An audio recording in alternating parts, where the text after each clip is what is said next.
आज यानी 5 जनवरी 2026 को सुप्रीम कोर्ट ऑफ इंडिया ने दिल्ली दंगों के बड़े साजिश मामले में एक बेहद अहम और संवेदनशील फैसला सुनाया है। इस फैसले में कोर्ट ने जेएनयू के पूर्व छात्र नेता उमर खालिद और जेएनयू के ही पूर्व छात्र शर्जील इमाम को जमानत देने से साफ इनकार कर दिया है। वहीं इस केस में आरोपी बनाए गए 5 अन्य लोगों को सुप्रीम कोर्ट ऑफ इंडिया ने जमानत दे दी है। यह फैसला इसीलिए भी खास है क्योंकि यह मामला देश की राजनीति, कानून और अभिव्यक्ति की आजादी से जुड़े बड़े सवालों से जुड़ा हुआ मामला था। सुप्रीम कोर्ट ऑफ इंडिया ने साफ शब्दों में कहा कि उमर खालिद और शर्जील इमाम के खिलाफ लगाए गए आरोपों और अब तक सामने आए सबूतों को देखने के बाद यह माना जा सकता है कि उनके खिलाफ प्रथम दृश्य यानी कि प्राइमा फेसी मामला बनता है। कोर्ट का यह कहना है कि इस स्तर पर यह नहीं कहा जा सकता कि उनके खिलाफ यूपीए यानी कि गैर कानूनी गतिविधियां रोकथाम और अधिनियम के तहत लगाए गए आरोप कमजोर हैं।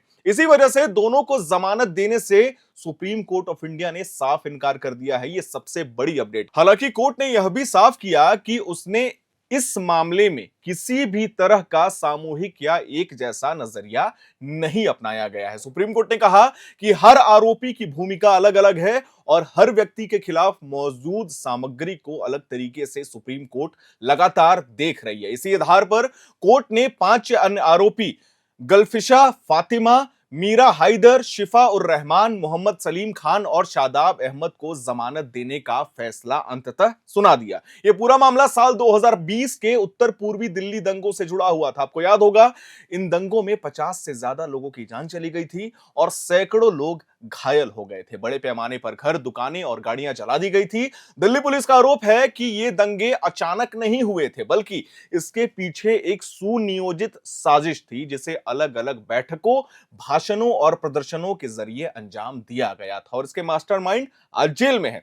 दिल्ली पुलिस के मुताबिक नागरिकता संशोधन कानून यानी सीएए और एनआरसी के विरोध की आड़ में कुछ लोगों ने माहौल को जानबूझकर हिंसक बनाने की कोशिश की। पुलिस का दावा है कि सड़कों को जाम करना, भड़काऊ भाषण देना और एक खास समय पर ही हिंसा फैलाने की योजना पहले से बनाई गई थी। इसी कथित साजिश के तहत उमर खालिद और शर्जील इमाम जैसे नाम भी सामने आए, जो कि आज हिरासत में है और सुप्रीम कोर्ट ने उन्हें बाहर निकलने से साफ मना कर दिया है। उमर खालिद और शर्जील इमाम को इस मामले में यूपीए की कड़ी धाराओं के तहत गिरफ्तार किया गया था।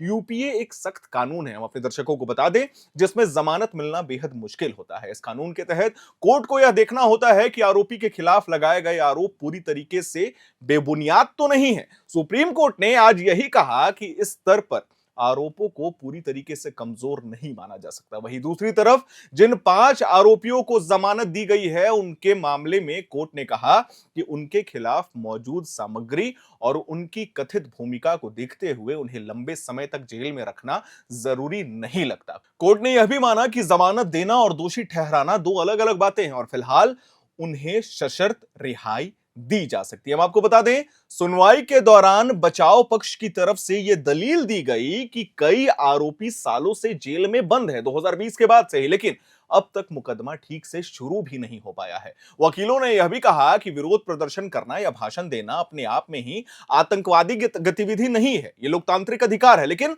सुप्रीम कोर्ट ने यह साफ किया है कि इस मामले में केवल भाषण नहीं बल्कि पूरे घटनाक्रम और कथित साजिश को देखा जा रहा है, किस तरीके से यह पूरा प्लान्ड स्ट्रक्चर था। सुप्रीम कोर्ट ने इस फैसले के साथ यह भी निर्देश दिया है कि ट्रायल कोर्ट इस मामले की सुनवाई में तेजी लाए। कोर्ट ने कहा है कि इतने गंभीर मामले में ट्रायल को अनावश्यक रूप से लंबा नहीं खींचा जाना चाहिए और जल्द से जल्द सच्चाई सामने आनी चाहिए। तो कुल मिलाकर के हम अपने दर्शकों को बता दें, सुप्रीम कोर्ट का यह फैसला साफ संदेश देता है कि हर आरोपी को एक ही तराजू में तौलना सही नहीं होता।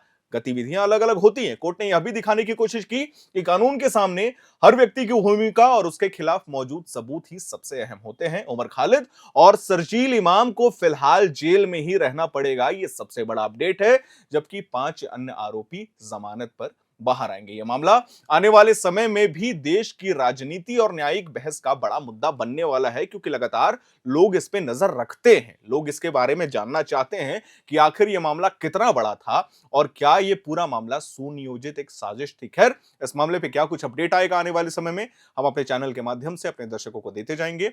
मैं उम्मीद करता हूं आपको हमारी ये जानकारी, हमारी ये वीडियो पसंद आई होगी। इसे लाइक करें, शेयर करें, हमारे चैनल को सब्सक्राइब करें।